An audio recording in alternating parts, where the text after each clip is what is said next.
Welcome to topper skill wise academy. दोस्तों, मैं doctor Chhabilal आज अपना नया अगला लेक्चर लेके आया हूँ आपके सामने। आज हम अध्ययन करेंगे चार्टर एक्ट 1813, इसका हम अध्ययन करेंगे।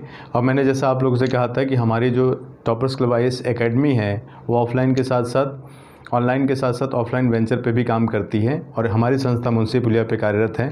तो आप चाहें तो हमारी संस्था को ज्वाइन कर सकते हैं और अपनी प्रतियोगी परीक्षा की तैयारी कर सकते हैं। तो आइए हम लोग शुरू करते हैं आज अपनी वीडियो में। आज हम लोग देखेंगे चार्टर एक्ट 1813। इसमें क्या क्या प्रावधान किए गए थे, कौन कौन से बदलाव किए गए थे और क्या क्या चीज़ें इसमें शामिल थीं। तो अगर हम देखें तो इस एक्ट का उपबंध अगर हम देखते हैं, इसमें प्रावधान अगर देखते हैं तो कंपनी के व्यापारिक अधिकार को 20 वर्ष के लिए बढ़ाने की बात इसमें की गई थी, क्योंकि 1793 के एक्ट में 20 वर्ष बढ़ाया गया था। और 1793 से अगर हम प्लस करके देखें, 1793 + 20 तो 1813 होता है। यानी कंपनी का जो व्यापारिक एक अधिकार था 1813 में ख़त्म हो रहा था, तो इस अधिकार को 1813 में बढ़ा के 20 वर्ष और कर दिया गया। इसके अलावा अगर हम देखें तो इसमें जो प्रश्न पूछता है वो इम्पोर्टेंट, अगर हम देखें तो ये इम्पोर्टेंट एरिया है कि भारतीय के व्यापारिक एकाधिकार को समाप्त किया गया।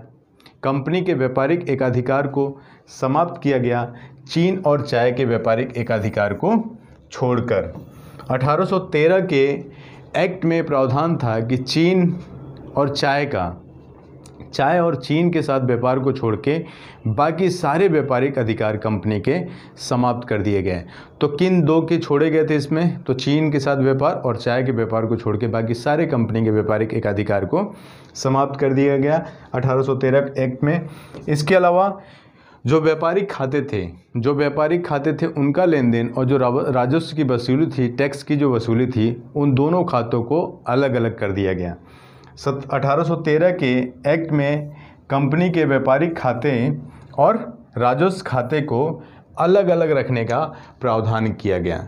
1813 में बहुत ही इम्पोर्टेंट है, बहुत बार इससे प्रश्न पूछ चुका है, तो मैं उम्मीद करूंगा कि आप इसे ध्यान से सुनेंगे कि इसमें पहला कंपनी के व्यापारिक अधिकार को 20 वर्ष के लिए बढ़ा दिया गया। जो मोस्ट इम्पॉर्टेंट एरिया है उसमें कंपनी का जो भारतीय व्यापारिक एक अधिकार था उसे समाप्त किया गया। केवल चाय और चीन के व्यापारिक एक अधिकार तक उसको सीमित कर दिया गया था। कंपनी अब 1813 के एक्ट के तहत केवल चीन और चाय का व्यापार कर सकती थी। इसके अलावा जो कंपनी के व्यापारिक खाते थे, व्यापारिक लेन देन के जो खाते थे और जो राजस्व खाते थे, उन दोनों को अलग कर दिया गया। आइए देखते हैं कि इसमें और प्रावधान क्या किए गए। तो कंपनी को जो भारतीय शिक्षा थी उस पर 1 लाख खर्च करने का प्रावधान किया गया।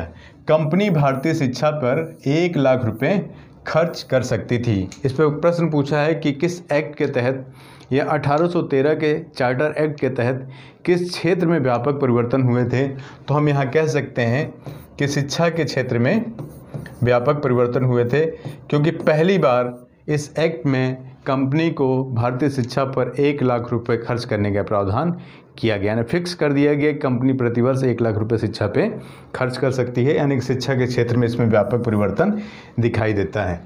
इसके अलावा जो प्रश्न पूछता है, ईसाई मिशनरियों को भारत में प्रवेश की छूट प्रदान की गई। किस चार्टर एक्ट के तहत ईसाई मिशनरियों को धर्म के प्रचार के लिए, चाहे अन्य उनके धार्मिक कार्यों के लिए भारत में आने की छूट प्रदान की गई? तो 1813 चार्टर एक्ट के तहत ईसाई मिशनरी अब भारत में बिना किसी लाइसेंस के आ जा सकते थे, उन्हें पूरी छूट प्रदान की गई थी। अंग्रेज जो थे उनको भारत में व्यापार करने और बसने के लिए लाइसेंस लेना अनिवार्य कर दिया गया। ईसाई मिशनरियों को छूट दी गई, लेकिन अंग्रेज़ों को व्यापार करने और बसने के लिए लाइसेंस लेना अनिवार्य कर दिया गया 1813 के चार्टर एक्ट में। इसके अलावा स्थानीय जो स्वशासी शासी संस्थाएं थी, जो भी संस्थाएं ऐसी थी जो सेल्फ ओरिएंटेड थी या खुद के द्वारा शासन होता था, उन्हें कर लगाने का अधिकार प्रदान किया गया। मतलब स्थानीय संस्थाओं को कर आरोपित करने का अधिकार इसी चार्टर एक्ट 1813 में प्रदान किया गया। इसके अलावा बम्बई, कलकत्ता और मद्रास, जो 3 कॉन्स्टिट्यूएंसियाँ थीं, बम्बई, कलकत्ता और मद्रास, अगर उनकी सरकारें कोई कानून बनाती हैं, कोई नियम बनाती हैं, कोई विधियां बनाती हैं, तो उसे ब्रिटिश संसद से स्वीकृति लेना अनिवार्य कर दिया गया। देखिएगा, बंगाल को छोड़ के अगर हम बात करें तो कोलकाता, बम्बई और मद्रास की जो स्थानीय सरकारें थीं या इन प्रेसिडेंसियों की जो सरकारें थी अगर कोई कानून बनाती हैं, कोई विधियां बनाती हैं या इनके द्वारा कोई भी कानून बनाए जाते हैं तो उसे ब्रिटिश संसद के द्वारा स्वीकृति लेना अनिवार्य कर दिया गया। इसके अलावा इसमें एक प्रावधान और शामिल किया गया कि गवर्नर जनरल की कंपनी, इससे पहले जो गवर्नर जनरल की नियुक्ति की जाती थी, ब्रिटिश सम्राट करता था निदेशक मंडल की संस्तुति से। अब इसमें प्रावधान किया गया कि कंपनी क्या कर सकती है, गवर्नर जनरल की, राज्य प्रांतों के गवर्नरों की और प्रधान सेनापतियों की नियुक्ति करने का अधिकार कंपनी के पास दिया गया, लेकिन उसमें एक शर्त लगाई गई कि उसके लिए ब्रिटिश सम्राट की अनुमति लेना अनिवार्य होगा।